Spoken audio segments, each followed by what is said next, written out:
एक प्रेमाचं नातं होतं. या सगळ्यांनी कुणीही उमेदवारी कधी जिजा सुद्धा आमच्या मोह्याचे पण माजलगावला जाऊन लढवलं आणि कुणीही कधीही उमेदवारी कुठली मागायची गरज पडली नाही. मुंडे साहेब म्हणायचे मला तुला हे बनवायचंय. तसंच एक दिवशी मला म्हणले पंकजा तुला विधानसभा परळी लढायची आहे. बाबरी तूच का ते बांधून एवढा? मला म्हणले विधानसभा लढवायची आहे. मी म्हणलं बाबा माझं राजकारणाशी काही देणं घेणं नाही, मला कशामुळे बरं विधानसभा?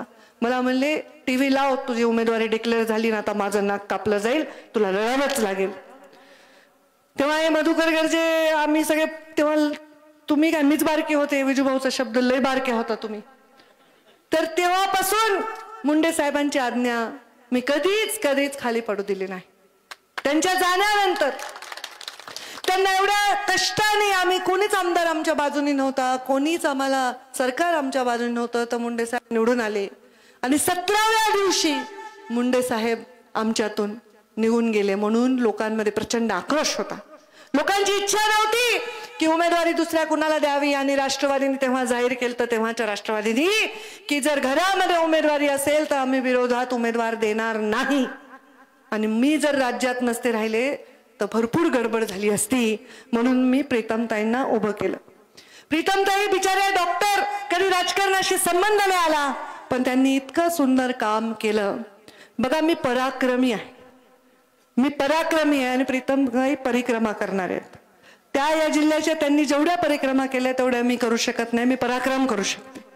माझ्या एका सहीने, माझ्या एका निर्णयाने लाखो ऊसतोड कामगारांना पैसे मिळू शकते. तो आता हे आमचे गोरख दादा, हे सगळे पोरं आमचे तिडके बिडके आमचे सगळेच हे राणा डोईफोडे तिकडे उभा आहे, त्याचे मुकादम सगळे घरातले सगळे लोक, काही ऊसतोड कामगारांचं काय, ऊसतोड कामगारांचं काय मिळालं, मी एका निर्णयामध्ये ऊसतोड कामगारांना पैसे देऊ शकते. मी एका सहीने या जिल्ह्याला करोडो रुपयाचा पीक विमा देऊ शकते. पण मी सप्त्यांना जाऊ शकत नाही, मी लग्नांना जाऊ शकत नाही, मी लोकांच्या दुःखांना जाऊ शकत नाही, मी एखाद्याचा ऍक्सिडेंटचा फोन असला, दवाखान्याचा फोन असला करू शकत नाही. माझ्या व्यवस्थेमुळे आणि व्यस्ततेमुळे ते काम ज्यांनी अत्यंत सुंदर केलं त्या प्रीतमताई. आज मी पुण्यावरनं निघाले. पुण्यावरनं माझे सहकारी, माझा युवा मोर्चाचा तालुकाध्यक्ष, शहराध्यक्ष होता आमचा मुरली मोहोळ, त्यांना तिकीट मिळालं. मी त्यांना शुभेच्छा आणि शुभाशीर्वाद दिले. मग नगर जिल्ह्यामध्ये आले, आमचे बाबूरावजी पाचरनेंच्या घरी गेले, त्यांच्या मुलाला सुद्धा भविष्यासाठी शुभेच्छा देऊन आले. सुजय विखे पाटील इथले उमेदवार नगरचे, ते सुद्धा आले माझ्याबरोबर, त्यांना शुभेच्छा दिली. आज सकाळी म्हणजे काल सकाळी उठल्यापासून मुरली मोहोळ असतील, बाबूराव पाचरणे असतील, मोनिका राजे असेल, सुजय विखे असतील, ह्या सगळ्यांकडे करत करत मी माझ्या जिल्ह्यामध्ये आले. आणि हे सगळं मी बघत होते. या सगळ्यांना भेटून मी येत होते. मला मीडियाचे लोक सारखेच प्रश्न विचारायले होते. युट्यूबवर काय बातम्या चालल्या. पंकजाताईंना कोण धक्का देणार, पंकजाताईंना कोण धोका देणार, पंकजाताईंना कोणाला पंकजाताईंसमोर त्यांना पराभूत करण्यासाठी उभं राहणार. मला मीडियाने विचारलं की कसं होईल, कसे समीकरण होतील, तुम्ही समोरच्या उमेदवार अमुक येणार आहे, तमुक येणार आहे, या जातीचा येणार आहे, त्या धर्माचा येणार आहे. मी म्हटलं समोरच्या पक्षाचा उमेदवार हा फक्त समोरच्या पक्षाचा उमेदवार आहे, मी त्याला कोणत्याही दुसऱ्या चष्म्यातून बघत नाही. आणि माझ्या बीड जिल्ह्याची जनता देखील त्यांना कुठल्या चष्म्यातून बघत नाही. नाही तर 40 वर्ष सत्तेत नसताना सुद्धा गोपीनाथ मुंडेच्या पाठीशी ही बहादूर जनता राहिली नसते. मला लोकसभा लढायची होती का नव्हती? मला लोकसभा लढायची नव्हती. का? कारण मी राज्यामध्ये काम करू इच्छित होते. पण माझ्या वहिनीने लोकसभा लढली, सुंदर 10 वर्ष काम केलं, पण माझं तिकीट जाहीर झालं. आता तिकीट जाहीर झाल्यानंतर माझ्या मनामध्ये अनेक प्रश्नांचं काहूर उठलं, अनेक प्रश्नांचं की आपण काय बरं करावं आता. ह्या माझ्या बरोबर प्रेम करणारे लोक नुसत्या बीड जिल्ह्यात नसून अख्ख्या राज्यात आहेत. आज त्या टीव्ही मधून ते बघत आहेत.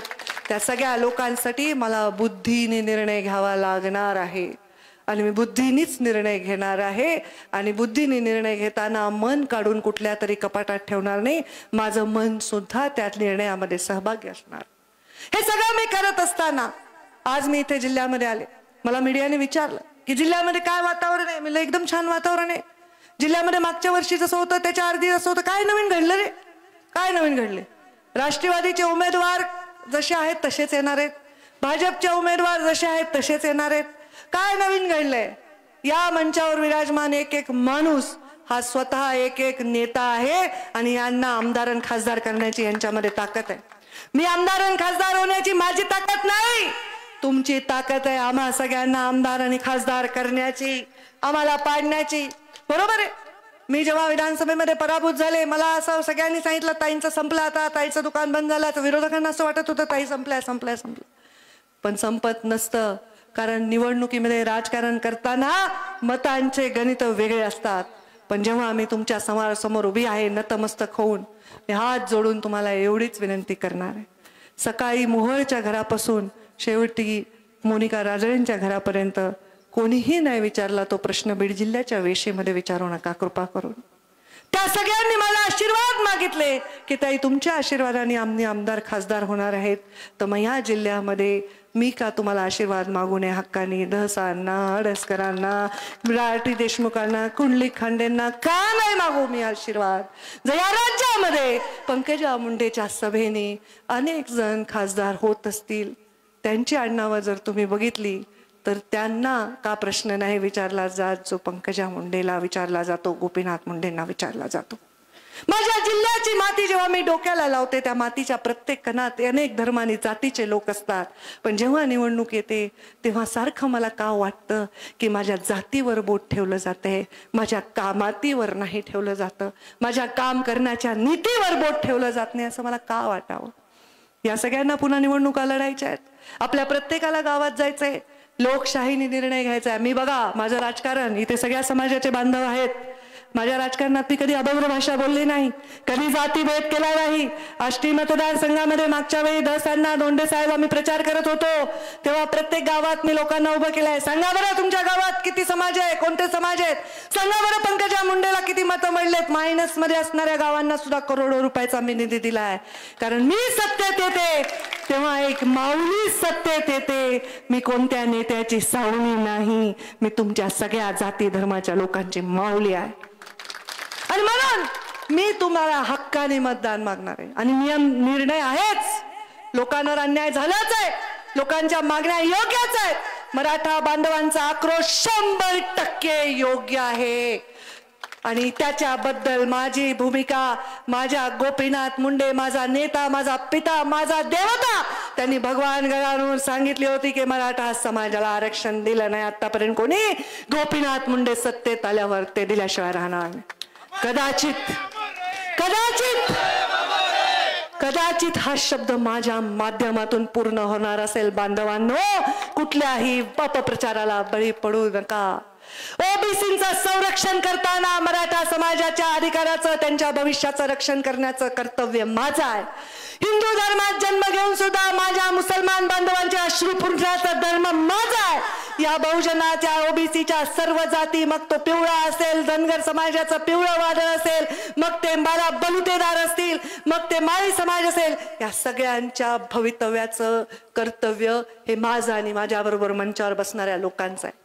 अरे मतदान देताना आपण इतके वर्ष कशा लोकांना मतदान दिलं होते, आपल्याला धावून आले पाहिजे, ते आपल्यासाठी काहीतरी करू शकले पाहिजे. देशात कोण प्रधानमंत्री होणार याच्याविषयी काही शंका आहे का तुमच्या मनात? कोण होणार आहे? आणि मग दुसरं कोण काय करणार आहे? कधीच कुठल्या मंचावरून मी राजकारण केलं नाही, कधीच जातीपातीच्या मंचावर मी गेले का? कधीच गेले नाही. पण कधीही माझ्यावरचा विश्वास कोणत्याही समाजाचा ढळला नाही. लहान पोरं आहेत 4, समजत नाही, बिचारे भावना विवश झालेत, त्यांच्या अडचणी आहे, घरात घरी गरिबी आहे, आई बिचारी काबाड कष्ट करते, वडिलांचं भविष्य असं आहे, कोणी आजारी आहे, त्या बिचाऱ्यांनी काय नाही बघावं, त्यांनी का नाही मागावं? जरूर त्यांनी मागावं. का नाही त्यांना द्यावं? जरूर त्यांना द्यावं. पण हे सगळं करत असताना ह्यांची मोठ बांधणाऱ्याची गरज आहे का नाही राज्याला? आहे का कोणी? आता या सगळ्यांना मिळून ह्यांची मोठ बांधण्याची गरज आहे. आणि त्यामुळे या जिल्ह्यात आता आम्ही मोठ बांधलेलो, दस आहे, दोंडे, आडसकर आहे, कुंडलिक खांडे, आरटी देशमुख आहे, नमिता मुंडे आहे, प्रीतम ताई आहेत, आमचे कोण कोण आहेत बाबा, राजेंद्र मस्के आहेत, गोरक्ष दादा आहेत, केशव दादा आहेत, विजू भाऊ आहेत, सगळे आहेत ना. या सगळ्या रंगांना एक करायचंय आपल्याला. या जिल्ह्यात शांती पाहिजे. मी पालकमंत्री होते तर विमा येताना बघत होते का तुमच्या जातीचं सर्टिफिकेट? मग तुम्हाला विमा पाहिजे का? विमा पण पाहिजे आणि शेती पण पाहिजे, बरोबर ना? तसली सवय लावली मी तुम्हाला. तर ते जर मिळायचं असेल तर इथून काम करणाऱ्याची गरज आहे, इथून पोटातून, आपल्या अंतरात्म्यातून. आणि तसं काम करण्याचं वचन मी तुम्हाला देते, तसं काम करण्याचं मी वचन देते. जा गावागावामध्ये, जा गावागावामध्ये, जा सगळ्या जाती धर्मामध्ये जा. जायला बंदी नाही, लोकशाही आहे. लोकशाहीमध्ये निवडणूक लढण्याचा आणि मतदान मागण्याचा हक्क प्रत्येकाला आहे. पण कोणता माणूस कोणत्या कारणाने मतदान मागतो हे बघायला या बीड जिल्ह्यातला समाज डोळस आहे. पुन्हा निवडणुका आणखी होणार आहेत, विधानसभा होणार आहेत, मग पुन्हा जिल्हा परिषद होणार आहेत, ग्रामपंचायत होणार आहेत. मग तेव्हा जर अशा भूमिका झाल्या तर या जिल्ह्याचं कायमचं आपल्याला या जिल्ह्याची शांती संपुष्टात येईल आणि ती मला येऊ द्यायची नाही. माझं स्टेटमेंट ऐका. कोणीतरी हे कारस्थान करते, कोणाला तरी ह्या समाजांमधलं सौख्य, समाजांमधली एकजीवता ही सहन होत नाहीये. असं कारस्थान करणाऱ्यांना आपण हे कारस्थान यशस्वी होऊ द्यायचं नाही. मी सगळ्यांच्या दुःखात सहभागी आहे. मी ओबीसींच्या संरक्षणाबरोबर मनोज जरांगे पाटलांच्या आंदोलनाचा आदर करते. सन्मान करून, प्रत्येकाला सन्मानाने बोलून, सन्मानाची भाषा करून जे मागेल ते सन्मानाने देण्याचं माझं कर्तव्य मी पार पाडीन. हा शब्द मी तुम्हाला छत्रपती शिवरायांच्या या महाराष्ट्रामध्ये माझ्या वडील गोपीनाथ मुंडेची शपथ घेऊन देते. त्याग मी केला. मला माझी बहीण बिचारी चांगलं काम करत होती, आज तिचे सहकारी सगळे लोकसभेत जाणार. माझा जीव तुटतो याच्यामुळे नाही की माझ्या बहिणीला खासदार बसवायचं होतं, याच्यामुळं की असं काय तिच्याकडून चुकलं होतं, काय काम तिने केलं नव्हतं. अहो कोविड मध्ये हे लेकरू पूर्ण पीपीई किट घालून प्रत्येक वॉर्डामध्ये गेला. जेवढा कोविड झाला जीवात तिच्या जीवनावर बेतलं तरी ती गेली. मी गेले नाही. माझा गोविंद बॉडीगार्ड त्याचा वारला, त्याला मला लोक म्हणले जाऊ नका, गावानी म्हणले नका जाऊ, पण मी म्हणलं मी त्याच्या घरी जाणार. अरे नाते ठेवणारे माणसं आहेत आपण. आणि तेव्हा जेव्हा कोविड मध्ये मध्य प्रदेशमध्ये, राजस्थानमध्ये कोणीतरी मरत होतं तेव्हा मी त्यांच्या माणसाला जात नव्हती विचारले. मी त्याला वाचवलंय, त्याला रेमडेसिवीर दिलाय, त्याला आयसीयू मध्ये भरती केलंय, त्याला ॲम्ब्युलन्स दिली आहे. असे काम आम्ही केलेत. आता परवा प्रीतमताई माझ्यावर गाडीत होत्या, कुणाच तरी ऍक्सिडेंट झाला, 5 मुलं जागच्या जागी ठार झाले. आम्ही त्यांचे आडनाव नाही विचारले रे, कधीच नाही. मग का असा प्रचार होतोय आज? असा प्रचार होणं हे या जिल्ह्याच्यासाठी चुकीचं आहे, या जिल्ह्याच्या भविष्यासाठी चुकीचं आहे. इथे आम्ही राख सावडायला एकत्र जातो, इथे आम्ही लग्नाला एकत्र जातो, इथे आम्ही सुपारी फोडायला एकत्र जातो. कुणीतरी येऊन या जिल्ह्याची शांती नाही घालवू शकत. मला एवढंच म्हणायचंय, गावागावात काही पोरं बिचारे थांबलेत, तुम्हाला अडवायलेत, प्रेमाने बोला. काही नाही, ते जोरात ओरडायलेत, तुम्ही हळू बोला. ते चिडून बोलायलेत, तुम्ही नम्रपणे बोला. ते रागावून बोलायलेत, आक्रोशाने बोलायलेत, तर तुम्ही प्रेमाने बोलवा. ते जर हात उगारायलेत तर तुम्ही दोन्ही बाहू पसारून त्यांना आपलंसं करा, शांत करा आणि त्यांच्याशी संवाद करून त्यांच्या प्रश्नांचा निवारा करण्याचं वचन त्यांना द्या. माझ्याबरोबर आता राष्ट्रवादी पण आहे, शिंदे साहेबांची शिवसेना पण आहे, माझ्याबरोबर आठवले साहेबांची रिपाई पण आहे, महादेव जानकर साहेब पण आहेत. आता मी ते पर्यंत चर्चा रोज भाषण काही व्हायला तरी माझ्या मते आहेत. आमचे विनायकराव